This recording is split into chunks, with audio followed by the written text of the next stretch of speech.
And at the core, I believe CX is, fundamentally is an art of perception.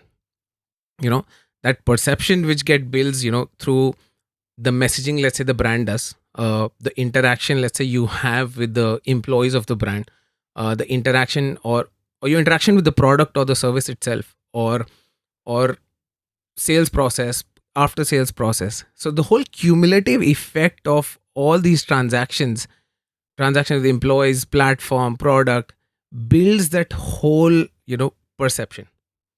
And that perception then becomes your customer experience. And that customer experience is something, which will build your brand trust, which will help build brand reputation and eventually propel sales.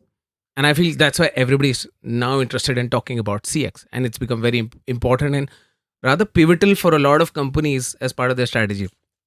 And, but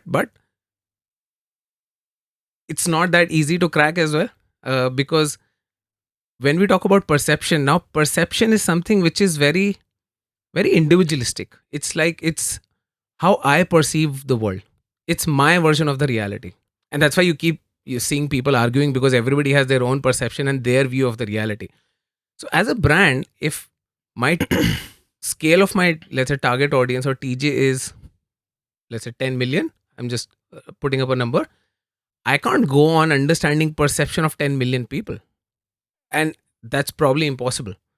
But what I can do is I can shift my lens, and instead of perception, focus on perspectives. So with CX, there are multiple layers, there are multiple perspectives that we can build. And perspective, I mean, how it's different from perception is that in perspective, you think through from the other person's lens. You think about the customer, be in customer's shoes, and think through how that person goes through their day and how they're going to perceive.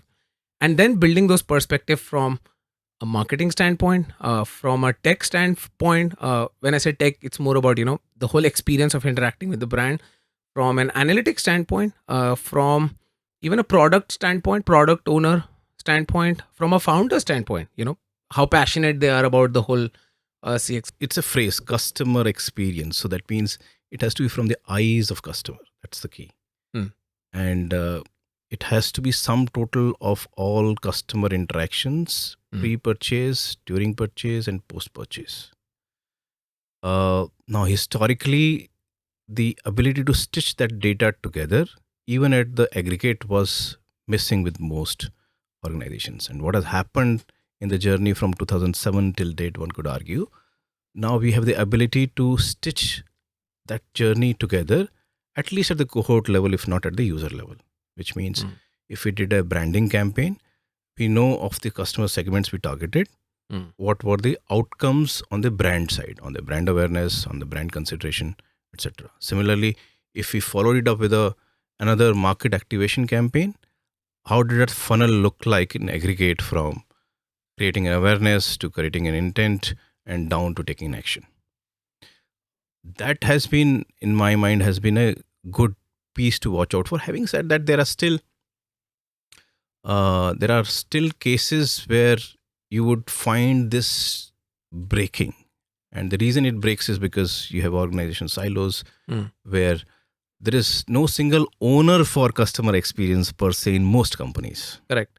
And even if there is a role of a customer experience officer, it's a warm and fuzzy role which dotted lines to multiple functions ranging from marketing to operations to sales. And therefore, it becomes hard to define the KPI for such a role.